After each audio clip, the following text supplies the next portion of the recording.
Partido Trotskista de Chile, comunicado 1. Puede ser así, comunicado 1. Bueno, estoy aquí en el estudio del Bitter Criticism, que es el estudio donde hago todo el canal Bitter Criticism en YouTube. Pero ahora voy a hacer un programa especial de política chilena, no sé para qué. Pero ya es tarde para arrepentimientos, ya empecé a grabar. No sé por qué alguien haría lo que estoy haciendo sobre política chilena. La política chilena está muy demacrada.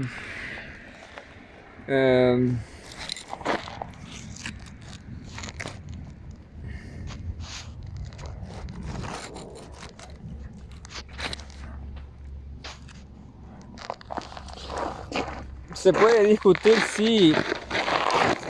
Es interesante discutir qué es la política chilena. Porque la política chilena, hay un consenso, hay un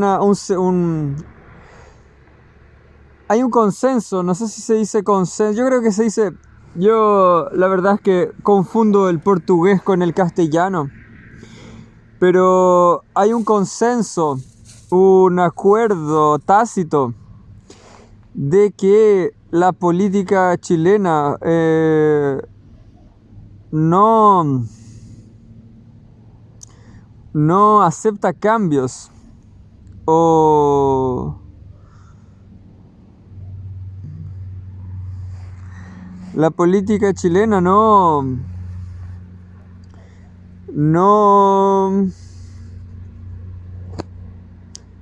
es posible hacer cambios estructurales en la política chilena. En fin, vamos, aquí la verdad es que a mí realmente lo que me motivó a hacer este canal sobre, que se llama Trotskismo, o Partido Trotskista de Chile, es la política en sí, ¿no? Esto que estoy diciendo lo que estoy diciendo de la falta de perspectivas de la política chilena, ¿no? De un país donde pareciera imposible cambiar el sistema. Y bueno, a raíz de eso, uno puede entender que el sistema de hecho, yo no voy a decir que no funciona porque, no sé, hay buenos índices. Yo, en mi experiencia particular, en mi propia vida y en la vida de la gente que yo veo, hay mucha gente excluida crónicamente del sistema. Si bien de modo general es difícil, el capitalismo en cualquier país del mundo no usa toda la fuerza productiva, ¿no? Como se diría en términos marxistas, ¿no? Hay mucho trabajo, mucha capacidad de trabajo ociosa, lo que mantiene los salarios bajos, digamos, ¿no? Bueno, son contradicciones del capitalismo, ¿no? Pero también hay contradicciones regionales, ¿no? Países como Chile, Brasil, están en una tendencia histórica, ancestral, de no desarrollar su industria, ¿no? De simplemente vender materia prima. Entonces, en estos países no hay una ¿cómo se llama? Una generación de empleo en la industria o en general. Entonces hay mucha cesantía estructural. Bueno, a raíz de eso, la única forma de cambiar alguna cosa en Chile, Brasil, Argentina, es a través de la política, ¿no? A través de un cambio estructural. Y es por eso que a mí se me ocurrió, yo recordé las críticas que se le hacen a Izquierda Diario, en portugués la izquierda diario, que existe en Chile y en Brasil también, que se llama La Izquierda Diario. Y también está relacionado con el PTR, Partido de Trabajadores Revolucionarios. Esta es la imagen que yo compartí, la de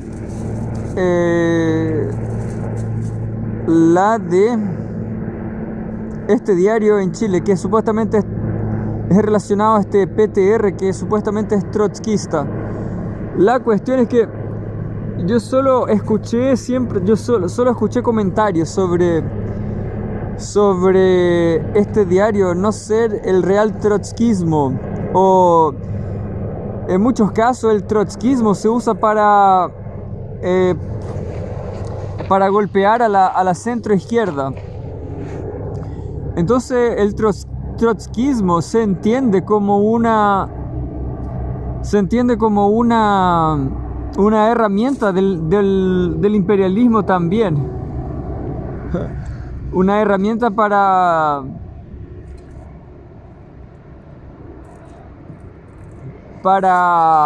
socavar los gobiernos mediocres de la centro izquierda. La cosa es que al finalmente yo terminé aquí abriendo este canal para tratar de entender qué es el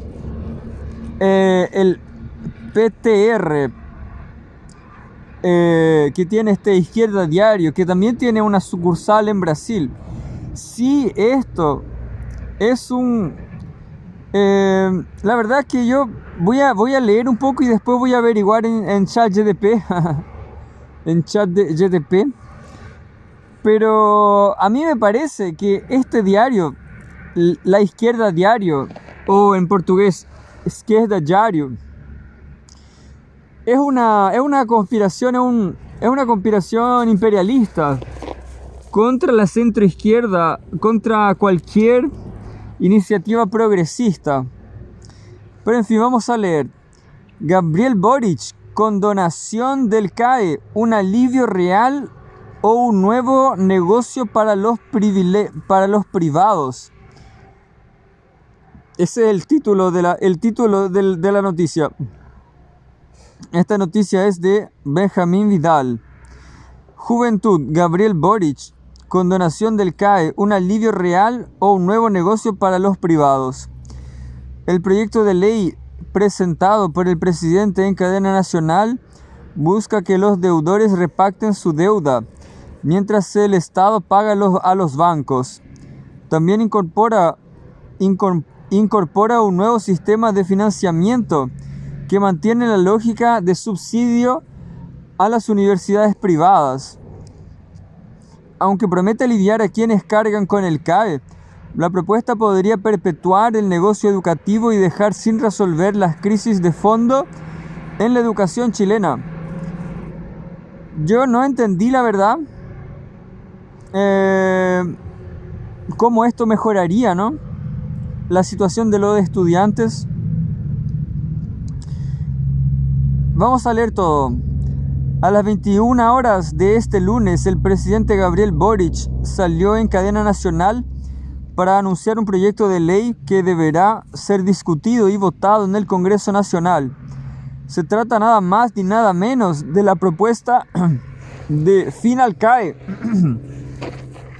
y además citación, nuevo sistema de financiamiento para la educación superior.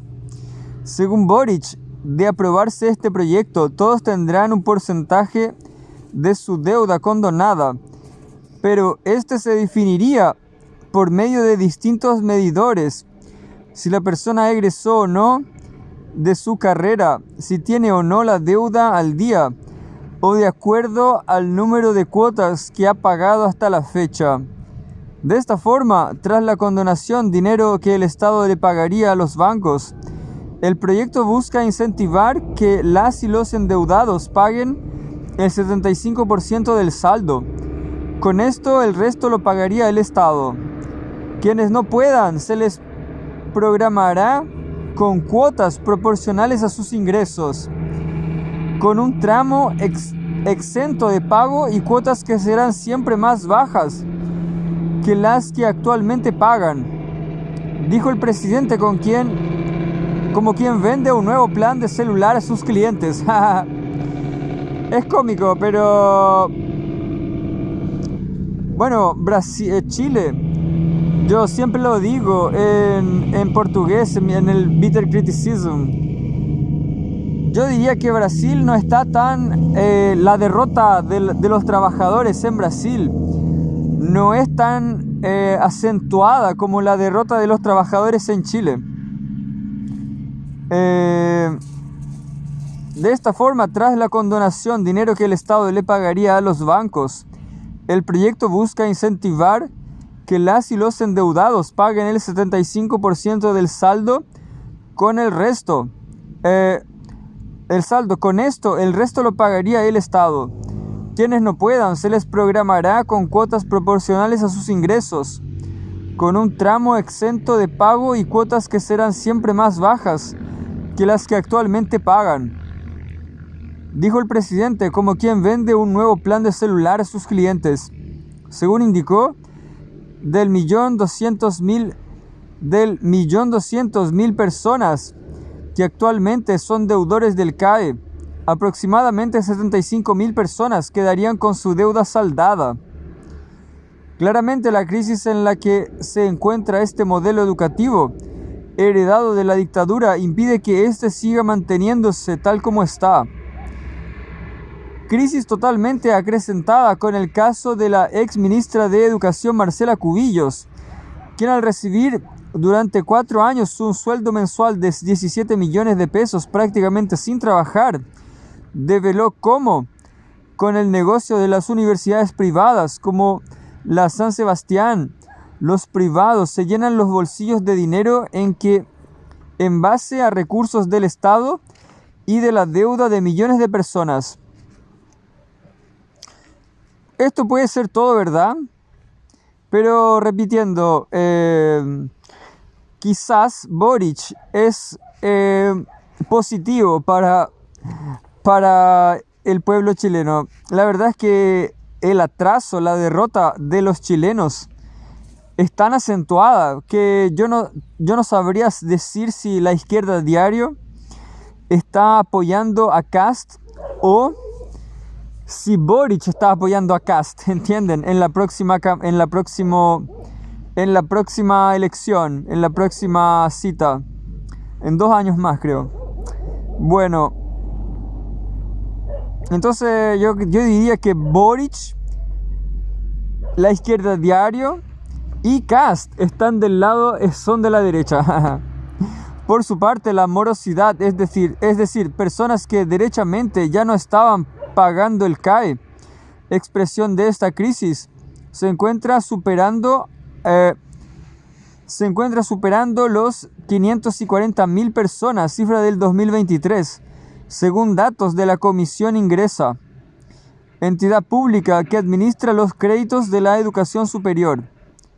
Ante esta crisis, ¿cómo salvar el negocio a los grandes bancos que han lucrado casi 20 años con este sistema, dando una última gran tajada de la torta en nombre del CAE, y que estos se vayan con grandes ganancias a costa del Estado y del dinero de la gente? Mientras tanto, el lucro hacia los privados continúa. La ley también anuncia un nuevo sistema de financiamiento público de la educación superior, FES. Este consiste en que quienes estudien con este sistema cursan su carrera y 1 año después de incorporados al mundo laboral deben comenzar a pagar para financiar la carrera de otros estudiantes. Esto durante la misma cantidad de tiempo que duró su estudio y con un cobro que no podrá ser superior al 8% de sus ingresos. Es decir, sigue completamente la lógica de subsidios a los privados, esta vez pagado por todos los estudiantes. Con el FES no habrá espacio para la especulación, el abuso ni para lucrar, dijo Boric. Si no sino una retribución justa por la formación recibida. Simplemente que la educación siga siendo un bien de consumo que enriquezca a las universidades privadas y autofinancie a las estatales, pero esta vez con el dinero de quienes ya estudiaron, todo bajo el solemne principio de la solidaridad.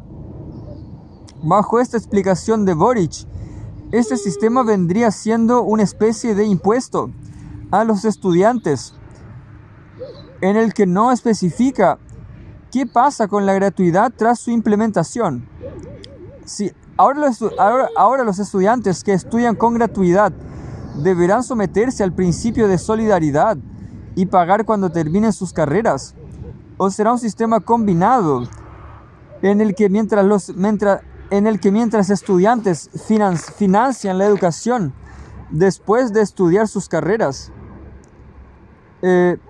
otros siguen siendo costeados por el dinero con el que el Estado subsidia a las universidades privadas. Estas dudas deberán ser resueltas probablemente con el texto completo del proyecto de ley que será entregado este martes al Congreso. Bueno, aquí hasta este punto hay un elemento cultural. Yo diría que es cultural y no lingüístico, aunque yo me di cuenta, creo, que hay un detalle en la lengua española, en el castellano, y en el portugués también, de que el adjetivo viene después del sustantivo. Y yo creo que eso es un detalle importante porque cuando uno está hablando castellano, y uno puede decir el idioma rebuscado y azaroso. El idioma rebuscado y azaroso. Cuando uno pone el adjetivo después del sustantivo, eso hace que el hispanohablante, que la persona no preste atención a los adjetivos, ¿entienden? Bueno, es solo un detalle. Claro que una lengua es mucho más compleja que eso, pero cuando uno habla idioma no sé cuánto, el hispánico tiende o cualquier persona en general, lo que yo digo es que específicamente esa regla hace con que la persona no pueda desarrollarse mentalmente, porque hay el adjetivo viniendo después del sustantivo hace con que solo el sustantivo sea importante.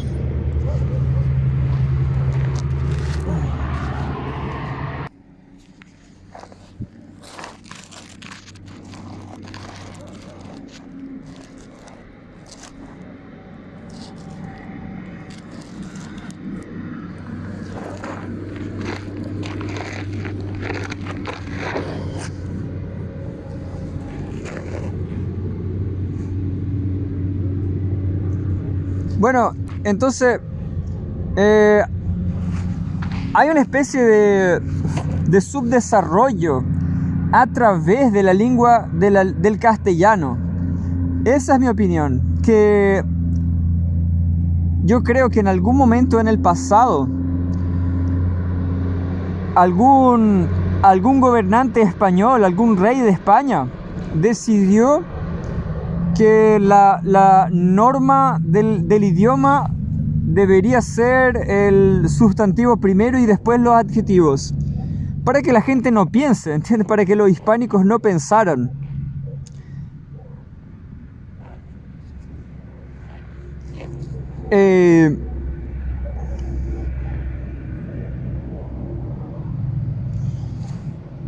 Bueno, entonces, leyendo cualquier texto en castellano en general, yo lo que entiendo es que es un caos, es simplemente un caos. Es decepcionante, es simplemente un caos. Hay mucho aire, ¿entiendes? Hay mucho viento, solo viento. En fin, vamos hasta el final con este artículo. Bajo esta explicación de Boric, este sistema vendría siendo una especie de impuesto a los estudiantes en el que no especifica qué pasa con la gratuidad tras su implementación. Ahora, los estudiantes que estudian con gratuidad deberán someterse al principio de solidaridad y pagar cuando terminen sus carreras. ¿O será un sistema combinado en el que mientras estudiantes financian la educación después de estudiar sus carreras, otros siguen siendo costeados por el dinero con el que el Estado subsidia a las universidades privadas? Estas dudas deberán ser resueltas, probablemente con el texto completo del proyecto de ley que será entregado este martes al Congreso. En resumen, de ser aprobado este proyecto de ley, se estaría reorganizando el CAE como una deuda a una casa comercial, es decir, ajustando y repactando cuotas. Esto para incentivar su pago, mientras que el Estado se estaría haciendo cargo de llenar de dinero las maletas de los bancos para poner fin con gusto al CAE, luego de jugosos 20 años. Mientras tanto, se seguirá financiando el negocio de las universidades privadas, con subsidio por parte del Estado a estafadores como la Universidad San Sebastián, que a su vez financia a los odiados partidos de derecha. Una novedosa forma de combinar Estado y mercado en beneficio de los grandes capitalistas. Este gobierno, que venía por grandes transformaciones, nos trata como consumidores de un servicio que ahora se pagará en cuotas repactadas y que no busca en ningún caso transformar la educación en un derecho que debería ser gratuito y de calidad para todos y todas. Desde la agrupación anticapitalista Vencer y la Izquierda Diario, creemos que la educación debería ser pública y 100% gratuita, financiada por el Estado por medio de aportes basales directos que provengan de impuestos a las grandes fortunas y la nacionalización de los recursos naturales como el cobre y el litio. Este último regalado por este gobierno al yerno de Pinochet, Julio Ponce Lerou. La condonación del CAE debería ser a todos y a todas, sin condiciones y sin indemnizar a ningún banco parásito que se ha enriquecido con el dinero de las familias trabajadoras. Ningún subsidio a las universidades privadas que lucran con los estudios de millones de personas, que sean estatizadas junto a las universidades que en quiebra o que sus comunidades así lo decidan bajo gestión de estudiantes, trabajadores y profesores. Bueno, este último párrafo vengo el primero. Está realmente perfecto. Me hace repensar la fundación, la formalización de mi partido trotskista de Chile, porque con párrafos como este está todo bien.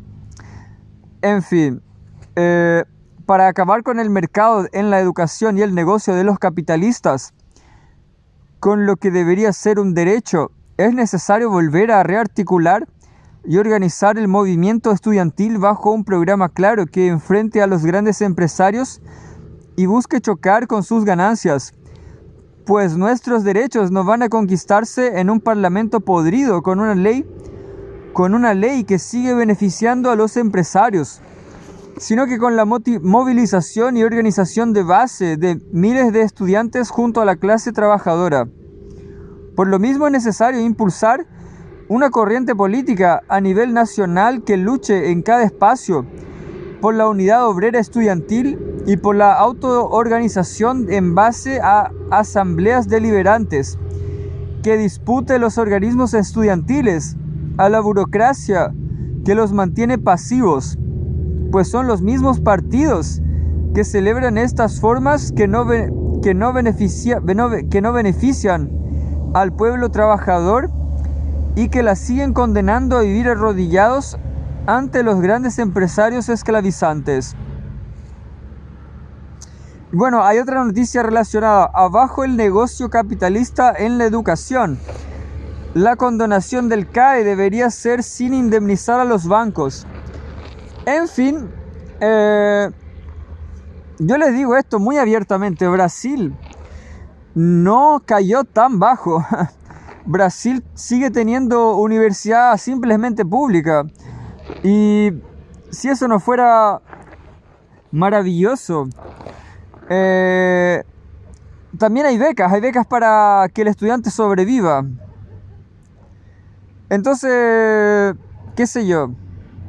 Bueno, yo abrí este canal en YouTube, este canal que se llama Partido Trotskista de Chile, porque en Brasil yo también vi que no hay solamente un partido como el PSTU o el Partido de Trabajadores Revolucionarios, o por lo menos lo que digo es que este partido no es el único, y en Brasil no es el único, y también yo diría, este partido quizás sea demasiado izquierdista. Quizás sea demasiado izquierdista. Por ejemplo, allá ellos se dedican a perseguir a Lula, lo que es una exageración, creo, porque Lula no... porque lo que pasó, esta es la cuestión. Después que Lula o Dilma cayó en 2016,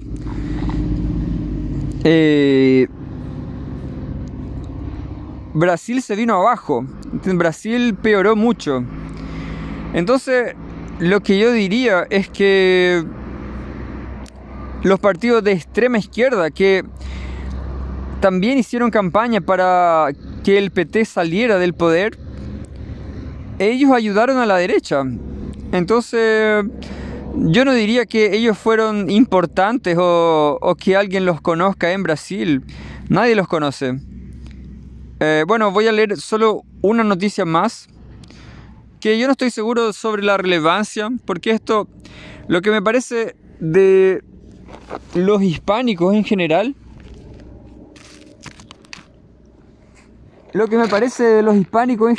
es que ellos hacen noticia de cosas personales, ¿no? Yo no sabría decir si lo que pasa con Marcela Cubillos, no sé si se llama Marcela Cubillos, bueno, lo que pasa con ella, no sabría decir si está en la esfera pública, en la esfera privada, si es un gran o un escándalo de tamaño normal, ¿no? La cuestión es que yo diría que, bueno, esto también no es un problema solo de los chilenos, ¿no? Yo creo que es un problema de todos los latinos que gastan su energía en escándalos, ¿entienden? En escándalos que no van a resolver la estructura de los problemas. Pero en fin. Displicente Cubillos, estudiantes baratos y la profesora más cara del mundo. El titular de esta nota pudiese sonar exagerado, pero no lo es. La cuestión Cubillos cada vez saca más crisis en los partidos políticos de derecha y revela el profundo lazo entre los burócratas del Estado, los partidos, el lucro y la educación. Algo de lo que tenemos que tomar nota las y los docentes de este país y pasar de la indignación a la movilización. Gabriel Muñoz, licenciado en Historia. Martes 8 de octubre. Y Marcela Cubillos dijo algo. Nos importa que los directores tengan luego la facultad de expulsar a estudiantes. Es curioso, la verdad. Bueno, yo conozco... la verdad es que yo, comparando con Brasil, Chile es un caso muy inestable. Muy inestable porque los estudiantes también hacen paro y los estudiantes pueden organizarse para hacer un paro. Y bueno, lo que a mí me parece es que ni siquiera ni los profesores como Marcela Cubillo, ni los estudiantes como cualquier chileno, realmente quieren estudiar. No quieren estudiar, quieren hacer paro, quieren quedarse en la casa. Y yo creo que hay una... Bueno, esta es la mayor polémica de este video, creo. Estudiantes y profesores chilenos se organizan para que haya paros, para que no haya clases. Eso es lo que yo creo. Y bueno, entonces lo que aparentemente ocurre es que los estudiantes en Chile tienen la capacidad, el derecho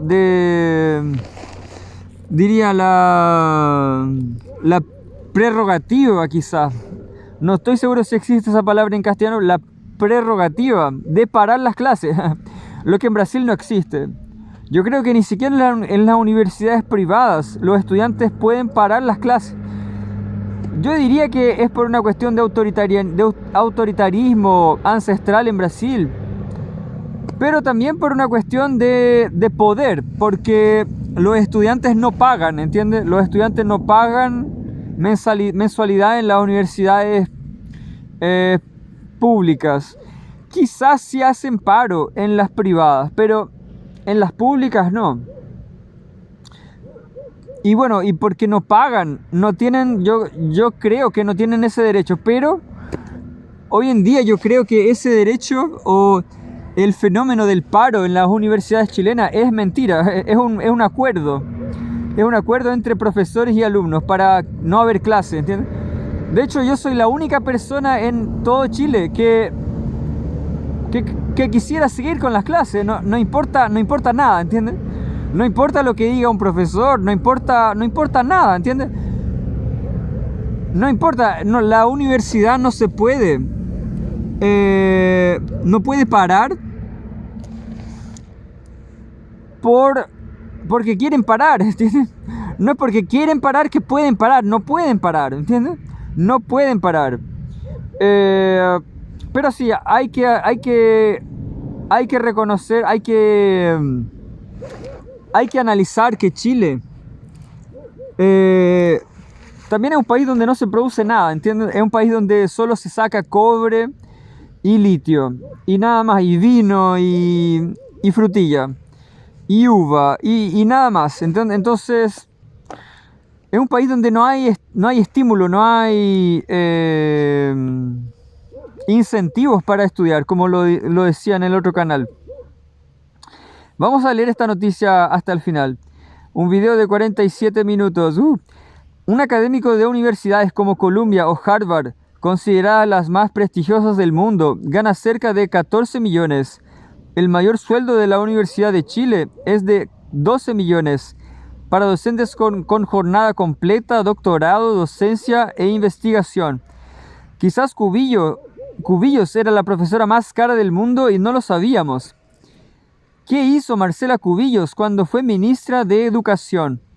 Rechazó todas las demandas docentes cuando fue ministra de Educación en el gobierno de Piñera entre 2018 y 2020. Una de esas demandas era reconocer la labor de educadoras diferenciales, quienes ganan mucho menos que un profesor promedio. Se ganó el apodo de la displicente, que significa la desagradable. En este periodo, la subsecretaria de Educación pagó servicios a la Universidad San Sebastián por 1.479 millones de pesos, transformándose en uno de los principales proveedores de servicios al Estado, además de más de 18 exministros de Piñera o exparlamentarios de derecha fueron contratados por la universidad. En 2023, dicha universidad captó 99.000 millones de pesos, siendo el 45% de su presupuesto más alto de la Universidad de Chile, cuyo ingreso estatal es cercano al 42%. Aprovechando el financiamiento público y el endeudamiento de sus estudiantes, el piñerismo aprovechó de lucrar aprovechó de lucrar, transformó esa universidad en su caja pagadora. Reagrupamiento de políticos con altos sueldos a la espera de obtener nuevos altos cargos en el Estado. Marcela Cubillos es actual candidata a la alcaldía de Las Condes por Chile Vamos.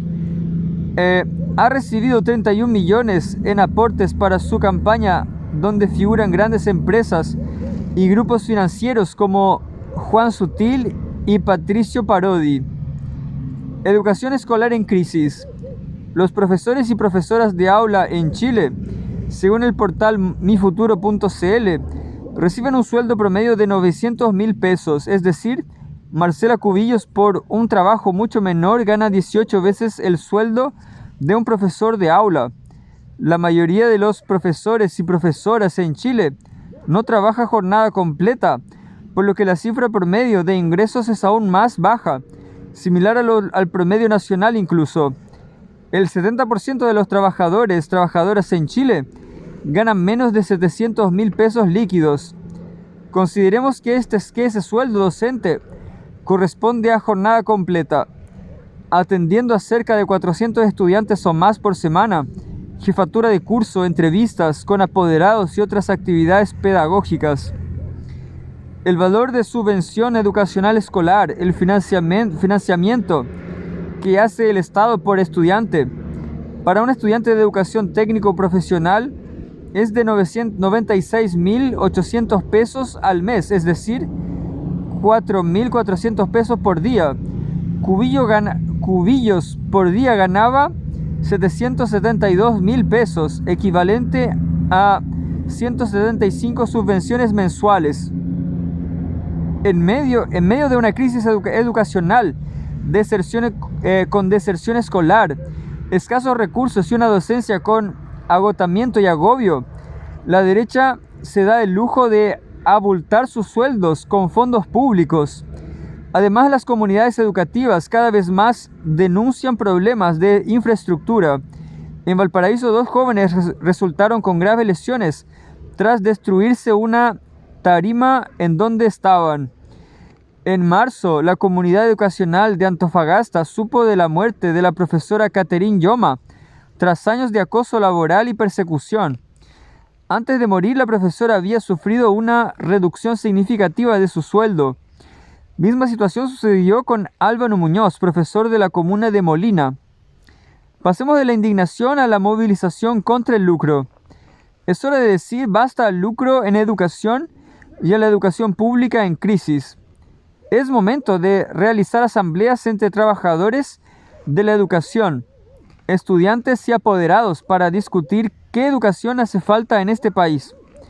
Es necesario estatizar las universidades que lucran con fondos públicos y que su gobierno sea tomado por académicos, funcionarios y estudiantes. Los SLEP de Bachelet y Boric son una desgracia para las comunidades. Crean una burocracia estatal que gestiona los mismos recursos de siempre. Crean una nueva deuda histórica porque no reconocen las deudas previsionales. Como agrupación Nuestra Clase llamamos al Colegio de Profesores a convocar un estado de alerta que implique un plan de movilización y asambleas. Hay que detener la creación de los SLEP, pero a la vez hay que acabar con la educación de mercado en donde el Estado subsidia a privados y otorga subvenciones en base a la competencia de matrículas. Por lo mismo, para terminar con esa realidad, hay que volver a la demanda de la educación gratuita financiada integralmente por el Estado y la gestión de la educación por parte de las comunidades a nivel comunal, regional y nacional. Bueno, la verdad es que me gustó bastante los 2 artículos que leí. ¿Cómo se llama? El primer artículo tenía el primer párrafo que no estaba muy bueno. Y voy a tratar de encontrar una noticia corta ahora. Una noticia corta.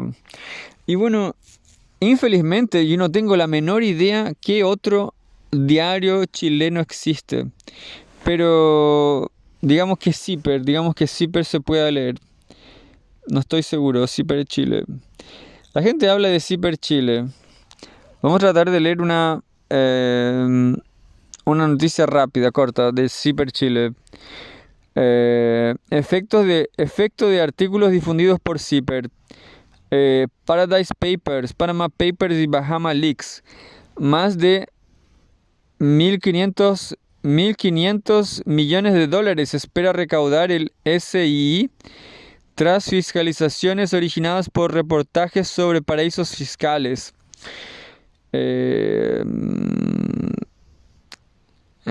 No sé, mira, a mí no me gusta este tipo de noticias sobre personas, ¿no? Sobre Chadwick, Hermosilla. Creo que son personajes lamentables. Pero vamos a ver qué dice el famoso Zipper 17 años creo. La fiscalía informó a Zipper que la diligencia se concentrará este viernes 11 de octubre. Ministerio Público decide dar acceso a los chats de Chadwick y Hermosilla al Consejo de Defensa del Estado por Paulina Toro y Benjamín Miranda. Esto es del 8 de octubre. Hay un festival Zipper, Periodismo para la Ciudadanía, no sé de qué se trata. Escuela de Periodismo, Universidad de Comunicación y Letras. El Ministerio Público entregará copia al Consejo de Defensa del Estado, CDE, de los mensajes vía WhatsApp de Luis Hermosilla, que Luis Hermosilla intercambió con el exministro del Interior, Andrés Chadwick. La diligencia tiene por objeto que el CDE decida si interpone o no una acción en la justicia penal relacionada con esos chats. Hasta el momento, el exministro es investigado por su eventual participación en gestiones para destrabar el proyecto Parque Capital del Grupo Patio y, según informó la Fiscalía, será citado a declarar como imputado en esa indagatoria. Bueno, la verdad es que yo no sé hasta qué punto esto es tan importante para la ciudadanía. Y no sé hasta qué punto eso va a arreglar los problemas que leímos en la izquierda a diario. Entonces, a mí me parece que Chile ya no tiene vuelta atrás. Me parece que Chile no tiene solución. Que los chilenos están puro deslizando sin poder pararse. Identidad, la otra es Recoleta, en Chile, en América Latina, eres conocido como el alcalde comunista de Recoleta en 3 oportunidades, fuiste candidato en 2004, en 2008 y finalmente en 2012 ganas con un 41% de los votos, en 2016 con un 56% y en 2021 con un 64% de los votos. Eso siendo un dirigente del Partido Comunista de Chile. ¿Cómo es posible que un dirigente del Partido Comunista no gane una vez, sino cada vez que gana obtenga más respaldo popular hasta el punto de llegar al 64% de los votos? Seguramente la gente que te vota a ti como alcalde no necesariamente vota comunista en Recoleta en otros procesos electorales. ¿Qué es lo que hicisteis para que os votara tanta gente? A ver, bueno, lo primero es que mi relación con Recoleta es estrecha y es desde siempre, ¿no? Viví desde mi infancia en Recoleta, ahí empecé a militar, ahí conocí la política, ahí me formé en la política. Esta formación política entre el Frente Popular y el Partido Comunista que me llevaron a ser lo que soy, me enseñaron también que las cosas se construyen desde abajo, que no tiene ningún sentido la disputa de la superestructura política si uno no está disputando el sentido común en la base y cambiando la forma de ver y de entender el mundo en la base social, ¿no? En el barrio, en la calle, en la manzana. Y por lo tanto, en el año 2000, cuando el partido tenía solo el 2% en la comuna de Recoleta, un poco más que el 2%, nos abocamos a hacer un plan estratégico que nos permitiera soñar con llegar al gobierno local, que para nosotros era la primera prioridad. Nosotros pensamos que los gobiernos locales, ¿no? Y en Recoleta estábamos convencidos de que son el lugar donde la democracia está más al alcance del pueblo y que es el lugar que además te permite cambiar concretamente la vida de las personas, en donde estás en directa relación con ellos. No es el Parlamento, no es el Ejecutivo, no son los gobiernos regionales, es el gobierno local. Y que podíamos desde ahí hacer un aporte a mejorar la vida de las personas, como lo diría Lenin. Lenin siempre decía, un comunista y una comunista nunca deben perseguir un voto. Deben trabajar para mejorar constantemente la calidad de vida de quienes los rodean, y si ello los lleva al voto, perfecto, pero no debe ser el voto el primer objetivo. Entonces empezamos este plan estratégico, que si yo le sumo los 3 años que tú planteaste, ¿no? Desde el 41, entre el 2000 y el 2004 subimos del 2 al 11, y entre el 2004 y el 2008 subimos del 11 al 18. Y entre el 2008 al 2012, trabajando con iniciativas populares desde la base, trabajando con las juntas de vecinos, trabajando con algo que hoy día mucha militancia, sobre todo de izquierda, desprecia, ¿no? Que es el trabajo directo con la gente en el lugar donde uno vive, donde uno trabaja, donde uno reside. Puede permitirte no solo cambiar la vida de ellos, promoviendo la organización, la unidad. Y ese fue el primer programa en castellano. Por el Partido Trotskista de Chile. Fue una primera experiencia. Yo creo que voy a hacer este programa todos los martes, a ver si el miércoles Jadwe vuelve con su programa. Infelizmente es casi la única opción. También está La Voz de los que Sobran, pero francamente es muy aburrido escuchar que algo pasó con unas personas lamentables, ¿no? Como, no sé, gente mala, ¿no? Es gente muy afortunada por la oligarquía chilena, pero gente sin ni un brillo, como decían en Chile, o como dice, no sé, Chadwick, Hermosilla. Nadie quiere saber de ellos, ¿entienden? Todos saben que la oligarquía es un montón de mierda.